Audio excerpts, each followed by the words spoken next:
नगरपालिका आणि त्यानंतरच्या महानगरपालिका निवडणुकांच्या नंतर आता जिल्हा परिषदेच्या निवडणुकांमध्ये देखील मुख्यमंत्री देवेंद्र फडणवीस आणि उपमुख्यमंत्री एकनाथ शिंदे यांच्या सभांचा धडाका बघायला मिळणार आहे। मुख्यमंत्री देवेंद्र फडणवीस जिल्हा परिषदेच्या निवडणुकीसाठी 7 दिवसांमध्ये 22 सभा घेणार असल्याची माहिती आहे। 28 जानेवारी ते 3 फेब्रुवारीपर्यंत प्रत्येक जिल्हा परिषद असलेल्या जिल्ह्यामध्ये मुख्यमंत्र्यांच्या सभा होतील। दरम्यान 28 जानेवारीला रत्नागिरी, सिंधुदुर्ग आणि रायगडमध्ये मुख्यमंत्र्यांची सभा पार पडेल। उपमुख्यमंत्री एकनाथ शिंदे यांचा जिल्हा परिषदेच्या निवडणुकीमध्ये सभांचा धडाका बघायला मिळणार आहे। राज्यभरात एकनाथ शिंदे यांच्या 30 पेक्षा अधिक सभा आणि रोड शो देखील होणार आहे। नगर परिषद आणि महानगरपालिकेच्या निवडणुकांच्या पाठोपाठ आता जिल्हा परिषदेच्या निवडणुकीमध्ये देखील शिवसेनेचं मायक्रो प्लॅनिंग सुरू आहे। मतदारांपर्यंत पोहोचण्यासाठी शिवसेनेची प्रचाराची रणनीती ठरली आहे। एकनाथ शिंदे यांच्या सर्वाधिक सभा होणार आहेत। महापालिका निवडणुकीच्या नंतर मुंबईमध्ये महापौर पदासाठी अद्यापही रस्सीखेच कायम आहे। अशामध्येच एकनाथ शिंदे यांनी नवनिर्वाचित नगरसेवकांना अनेक दिवस हॉटेलमध्ये एकत्र ठेवलं होतं। त्यावरून विरोधकांनी शिंदेंवरती जोरदार टीकाही केली। दरम्यान आज दुपारी 4 वाजता शिवसेनेचे नगरसेवक हे गट स्थापन करणार आहेत। बेलापूरला जाऊन गटस्थापना करण्यापूर्वी शिवसेनेचे नवनिर्वाचित नगरसेवक हे स्वर्गीय बाळासाहेब ठाकरे यांच्या स्मृतीस्थळी जाऊन अभिवादन करतील। शिवसेनेच्या गटनेते पदासाठी कृष्णा विश्वासराव आणि यामिनी जाधव यांच्या नावाची चर्चा आहे। नेमकी कोणाची निवड होणार हे बघणं देखील महत्त्वाचं राहील। ठाण्यामध्ये माजी उपमहापौर मुकेश मोकाशी यांची भाजपचे गटनेते म्हणून निवड करण्यात आली आहे। आजच भाजपचे सर्व नगरसेवक कोकण भवन इथे जाऊन ठाण्यामधल्या नगरसेवकांचा गट स्थापन करतील। सकाळी 11 वाजता कोकण भवन इथे थेट येण्याचे आदेश पक्षाकडून देण्यात आले आहेत। तर आज पुण्यामध्ये भाजपकडून महानगरपालिकेचा गटनेता निवडीची प्रक्रिया सुरू होतीये। आज पहिली बैठक देखील पार पडणार असल्याची माहिती आहे। कल्याण डोंबिवली महानगरपालिकेच्या निवडणुकीमध्ये ठाकरेंच्या शिवसेनेचे 11 नगरसेवक निवडून आलेत। मात्र यामधील 4 नगरसेवक अद्यापही नॉट रिचेबल आहेत। त्यामुळे ठाकरेंच्या शिवसेनेच्या उर्वरित 7 नगरसेवकांनी आपला गट स्थापन केलाय। गटनेता उमेश बोरगावकर, प्रतोद संकेत भोईर यांच्यासह उर्वरित 5 नगरसेवकांनी अज्ञात स्थळी राहणं पसंत केलं। दरम्यान या नगरसेवकांचा एक व्हिडिओ आता व्हायरल होतोय। यामध्ये गटनेते उमेश बोरगावकर यांनी आपली भूमिका देखील मांडली आहे। जनतेने आम्हाला मशाल या चिन्हावरती निवडून दिलं, त्यामुळे आम्ही जनता आणि पक्षाच्या विश्वासाला तडा जाऊ देणार नाही, असं बोरगावकर यांनी म्हटलंय। मतदारांनी मशाल या चिन्हापुढे दाबून बटन दाबून आम्हाला निवडून दिलेलं आहे। त्या विश्वास आणि निष्ठेला तडा न जाऊ देता त्यांच्याशी एकनिष्ठ राहण्यासाठी, पक्षाशी एकनिष्ठ राहण्यासाठी आम्हाला अज्ञातवासात राहावं लागतंय। त्यामुळे आज प्रभागामध्ये आम्ही या कार्यक्रमांमध्ये सहभागी होत नाही, परंतु जिथे आहोत तिथे झेंडावंदनाचा कार्यक्रम केलेला आहे आणि प्रजासत्ताक दिनाच्या आपल्या सर्वांना खूप खूप शुभेच्छा। नागपूरमधील काँग्रेसचे नगरसेवक आज गट स्थापन करणार आहेत। सकाळी 10 वाजता आयुक्त कार्यालयामध्ये हे नगरसेवक जातील। स्थानिक आमदार आणि काँग्रेस शहराध्यक्ष विकास ठाकरे यांच्या नेतृत्वाखाली नगरसेवक आपला गट स्थापन करतील। यावेळेला गटनेत्याची निवड देखील होणार असल्याचं कळतंय। त्यामुळे गटनेतेपदी कोणाची वर्णी लागणार हे बघणं महत्त्वाचं राहील। चंद्रपूर महानगरपालिकेमधील सत्ता स्थापनेच्या संदर्भात मुख्यमंत्री देवेंद्र फडणवीस यांच्यासोबत चर्चा करण्यासाठी भाजपचे नेते सुधीर मुनगंटीवार आज मुंबईला येतील। याआधी काल मुख्यमंत्री देवेंद्र फडणवीसांनी आमदार बंटी भांगडिया आणि किशोर जोरगेवार यांच्यासोबत सत्ता स्थापनेवरती चर्चा केली आहे। सत्ता स्थापनेमध्ये मुनगंटीवारांचं मत महत्त्वाचं असल्यामुळे ठाकरेंच्या शिवसेनेला महापौरपद द्यायचं की नाही या संदर्भातला अंतिम निर्णय मुनगंटीवार यांच्यासोबतच्या चर्चेच्या नंतर होणार असल्याचं कळतंय। तर ठाकरेंच्या शिवसेनेचे जिल्हा प्रमुख संदीप गिर्हे हे देखील मुख्यमंत्र्यांची भेट घेण्याची शक्यता आहे। सांगली महानगरपालिकेमध्ये भाजपच्या गटनेतेपदी संदीप आवटी यांची निवड झाली। पालकमंत्री चंद्रकांत पाटील यांच्या उपस्थितीमध्ये नवनिर्वाचित नगरसेवकांच्या बैठकीमध्ये ही निवड झाली आहे। यामध्ये आवटी यांची पक्षाच्या गटनेतेपदी निवडही झाली। दरम्यान फेब्रुवारी महिन्यामधील पहिल्या आठवड्यामध्ये महापौर आणि उपमहापौराची निवड केली जाईल। यासाठी आवटी यांचे बंधू निरंजन आवटी प्रबळ दावेदार मानले जातात। ठाकरेंच्या शिवसेनेचे नेते अंबादास दानवेंच्या संदर्भात उद्योगमंत्री उदय सामंत यांनी एक मोठं विधान केलंय। अंबादास दानवे हे थोड्याच दिवसांनी आमच्या सोबत असतील आणि त्याची प्रोसेस सुरू झाली आहे असा दावा उदय सामंतांनी केला. तर मंत्री संजय शिरसाट यांनी देखील या संदर्भात प्रतिक्रिया देऊन एक प्रकारे सामंत यांच्या दाव्याला दुजोरा दिलाय. दुसरीकडे अंबादास दानवेंनी मात्र दावा फेटाळून उदय सामंत यांच्यावरती टीकाही केली. अंबादास दानवे असं म्हणाले की शिंदेची टोळी ही गद्दारांची टोळी आहे, ती भाजप चालवते. काय म्हणले? शिंदेची टोळी ही गद्दारांची टोळी आहे आणि ती भाजप चालवते. दानवे साहेब म्हणाले. हो. म्हणजे खरं तर आमच्याकडे याची प्रोसेस सुरू झाली त्यांची आता. म्हणजे आपल्या नेत्याला मी अतिशय विश्वासू आहे हे दाखवण्याचे प्रयत्न आहेत. पुढे दिवसात आमच्यासोबत असतील. दानवे पक्षावर येणार शिवसेनेत? मी म्हटलं ना आमच्यासोबत असू शकतात. बोलणी सुरू झाली आहे? ते सांगायचं असतं का बोलणी सुरू झाली? मला वाटतं असं ते बोलले नाही. मी त्यांनाच फोन लावला तुम्हाला स्पष्ट सांगायचं तर. पण त्यांनी सांगितलं की दावोस वगैरे विषय अंबादास दानवेंनी टीका केलेली आहे आणि अंबादास दानवे तुमच्यावर फार टीका करतात. तर त्यांनी एक नॅचरल पॉलिटिकल उत्तर मी सांगू शकतो, तसंच पद्धतीने उत्तर देऊ शकतो, पण तसं देणार नाही मी. परंतु मला असं वाटतं अशा पद्धतीनं त्यांचं वक्तव्य फार घेण्याची गरज नाही सिरियसली. मी शिवसेना प्रमुखांचा शिवसैनिक आहे, उद्धवजींच्या नेतृत्वाखाली काम करणारा शिवसैनिक आहे आणि त्यांच्यावर रोज टीका करतो आणि म्हणून पत्रकारांनी प्रश्न त्यांना विचारला अशी मला माहिती कळाली, म्हणून त्यांनी अशा पद्धतीनं उत्तर दिलं. पण माझ्या टीकेचा जोर आणखी वाढेल हेही सांगतो आणि असं त्यांचं जे स्वप्न आहे ते कधी पूर्ण होणार नाही हेही सांगतो. अंबादास दानवे किंवा उबाटाचे अनेक नेते हे उबाटामध्ये राहण्याच्या मनस्थितीत नाही आहेत. अनेक पक्षाकडे अनेक लोक जात आहेत. कदाचित त्याच पद्धतीने हे यांच्याकडे गेले असावे आणि म्हणून काय जे काही प्रोसेस होईल ते त्याचा निर्णय एकनाथ शिंदे साहेब घेतील. रायगडमध्ये जिल्हा परिषदेच्या निवडणुकीचं वातावरण चांगलंच तापताना दिसतंय. रायगडमध्ये शेकापचा मुख्य शत्रू शिवसेना असल्याचं मोठं वक्तव्य शेकापच्या राज्य प्रवक्त्या चित्रलेखा पाटील यांनी केलंय. सोबतच रायगडमध्ये शिवसेनेच्या समोर महायुतीमधील घटक पक्ष भाजप आणि राष्ट्रवादी उभी असताना शेकापनं देखील शिवसेनेच्या समोर दंड थोपटल्याचे संकेत चित्रलेखा पाटील यांनी दिले. हे शत्रुत्व नाही तर विचारांची लढाई आहे, पण शिवसेना पातळी सोडून राजकारण करत असल्याचा आरोपही पाटील यांनी यावेळेला केलाय. आज जर आपण पाहिलं तर शिंदे गट हा प्रचंड इथे विचित्र राजकारण करतोय. म्हणजे अगदी राजकारणाची पातळी सोडून ते राजकारण करताना त्यांचे नेते आपल्याला दिसतात. मग ती हुकुमशाही असेल, मारामारी असेल, मर्डर्स असतील, या सगळ्या गोष्टी आपल्याला दिसतात. त्याच्यामुळे आमचा सगळ्यात मोठा रायगडमधला शत्रू हा शिंदे गट असेल आणि या मतदारसंघात तर निश्चितपणे. संभाजी भिडे यांनी शरद पवारांबाबत वादग्रस्त वक्तव्य केल्यामुळे नवीन वाद पेटण्याची शक्यता आहे. शरद पवार म्हणजे राष्ट्रद्रोही असल्याची टीका भिडेंनी केली. सोबतच लवासाची कीड काढून टाकली पाहिजे असंही विधान त्यांनी केलंय.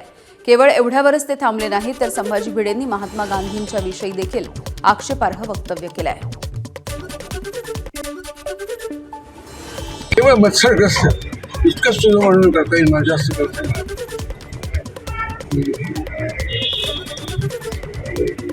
पवारांचं वर्णन तर देशद्रोह पवार काही जातीवंत देशद्रोह बदमाश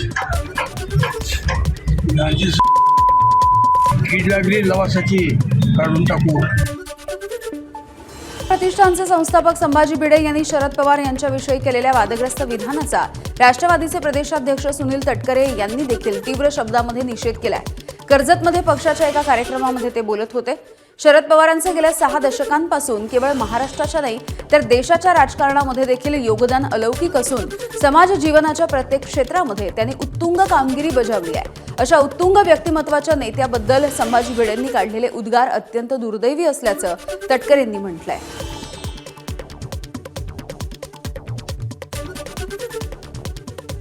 संभाजी भिडे यांनी याआधी देखील अनेक वेळेला वादग्रस्त वक्तव्य केली.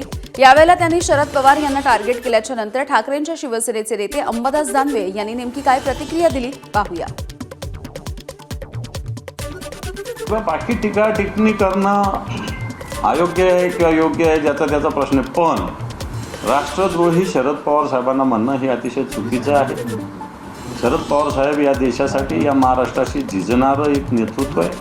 वैचारिक वादविवाद एकमेकांचा असू शकतो, परंतु नेतृत्वाविषयी अशा पद्धतीनं देशद्रोहाचा आरोप लावणं हे एकदम चुकीचं आहे. आणि यानंतर एक मोठी बातमी आहे महाराष्ट्र राज्य कबड्डी असोसिएशनच्या संतापजनक अशा कारभाराची। तेलंगणामध्ये होणाऱ्या राष्ट्रीय कबड्डी स्पर्धा 2025 साठी महिलांच्या संघाची नुकतीच घोषणा करण्यात आली। मात्र या स्पर्धेसाठी खेळाडूंची निवड करणाऱ्या समितीवर आता प्रश्न निर्माण होतोय। शिवछत्रपती पुरस्कार विजेत्या पूजा यादवला संघामधून वगळण्यात आलं। अंतर्गत राजकारण आणि वशिलेबाजीचा फटका पूजा यादवला बसल्याचं दिसतंय।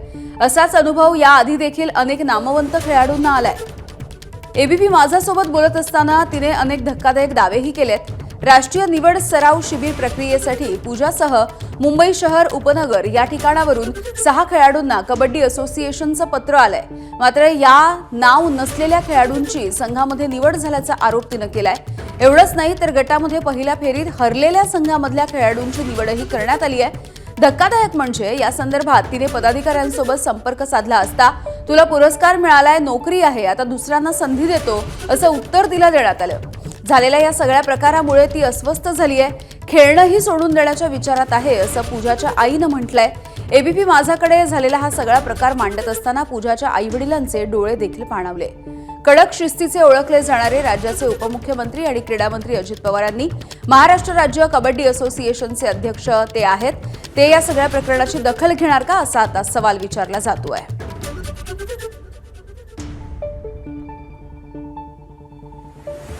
दरम्यान शिवछत्रपती पुरस्कार प्राप्त खेळाडू पूजा यादव यांच्यासोबत बातचीत केली आहे आमच्या प्रतिनिधींनी। आपल्यासोबत पूजा आहे, आपण थेट तिच्याशी बातचीत करूया। पूजा, खरं तर महाराष्ट्रासाठी जाणारा जो संघ आहे हा नेमका आता कुठे जाणार होता खेळण्यासाठी आणि त्या संघाचं सिलेक्शन्स कसं होतं आणि तुझं नेमकं आता काय भावना आहेत? हे संघ तेलंगणाला जाणार होतं 27 ते 30 तारखेपर्यंतचं आणि आम्हाला जे बोलवलं गेलं होतं ते डोंबिवली इथे होतं आणि त्याच्यामध्ये सिलेक्शन हे प्रकार त्यांनी ऑनलाईन ठेवलेलं, म्हणजे लाईव्ह ठेवलेलं त्यांनी आणि त्याच्यामध्ये सिलेक्टर वगैरे कोणी असं आलं नव्हतं, त्यांनी लाईव्हच ठेवलेलं आणि एक दिवशी त्यांनी सांगितलं की टीम डिक्लेअर करायची आहे, सिलेक्टर येणार, मग टीम डिक्लेअर होणार, बट सिलेक्टर आला 6 वाजता आणि आमचं प्रॅक्टिस होती 4ची, सगळे 4पर्यंत आम्ही 4पासून जी प्रॅक्टिस करत होतो ते झालं आणि सिलेक्टर आला, सिलेक्टरने काही बघितलं नाही, काय सिलेक्शन केलं तेही सांगितलं नाही आणि टीम डिक्लेअर केली आणि आम्हाला सांगितलं, काहीच सांगितलं नाही की तुम्हाला का हे केलं आहे। जेव्हा आम्ही तिथे गेलो सगळेजण तर तिथे आम्हाला कळवलं गेलं की ज्यांना पत्र नाही आले आहेत ते पण ॲड झाले आहेत त्याच्यामध्ये आणि आज ते ज्यांना पत्र आलेच नव्हते 30मध्ये पण ते लोक आज 14मध्ये आहे, टीमच्या 14मध्ये आहेत ते लोक। काही कोणाशी संपर्क करण्याचा प्रयत्न केला, काय उत्तर त्यांच्याकडनं नेमकं मिळालंय? केलं संपर्क, मी प्रश्न केला की मला का, म्हणजे मी अनफिट आहे ते पण सांगा, तो अनफिट आहे म्हणून तुम्ही मला म्हणजे काढून टाकलं संघामधून। त्यांचं उत्तर होतं की तू जॉबला आहे, तुला छत्रपती आहे, तू ज्युनियरला चान्स दे। ज्युनियरला चान्स आम्ही म्हणजे महाराष्ट्र असं का, म्हणजे हे का उत्तर मला आलं मला नाही कळलं। ज्युनियर तुम्ही घडवा, चान्स मागण्यापेक्षा त्यांना घडवा आणि महाराष्ट्राला जर प्लेअरची गरज आहे मग तो प्लेअर खेळवला का जात नाही आहे। व्हिडिओ जर्नलिस्ट अक्षयसह मी सूरज सावंत, एबीपी माझा, मुंबई। दरम्यान पूजा यादव यांच्या कुटुंबियांनी नेमकी काय प्रतिक्रिया दिली आहे ती देखील जाणून घेऊया।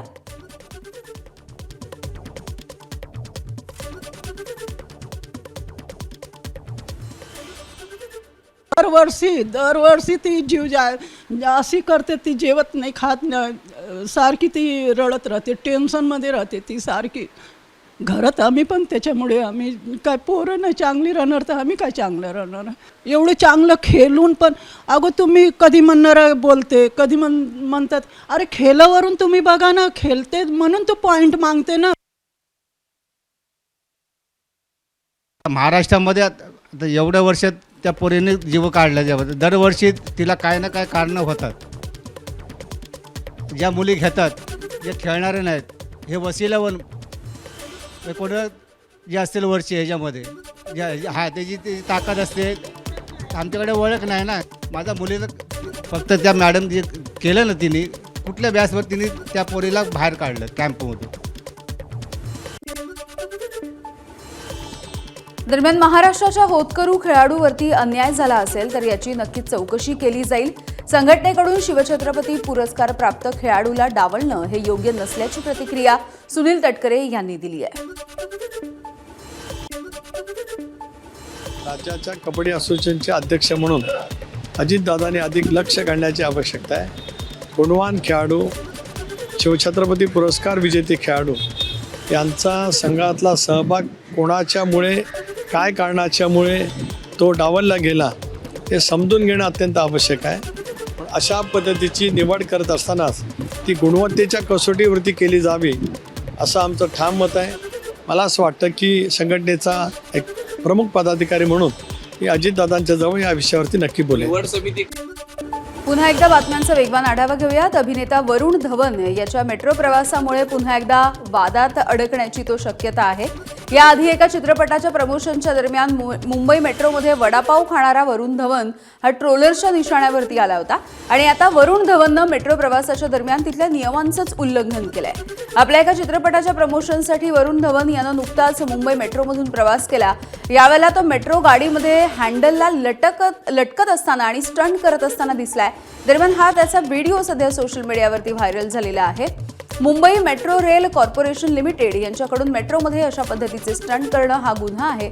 यासाठी शिक्षा होऊ शकते अशा आशयाचं ट्विट देखील करण्यात आलंय. एबीपी माझा, उघडा डोळे बघा नीट.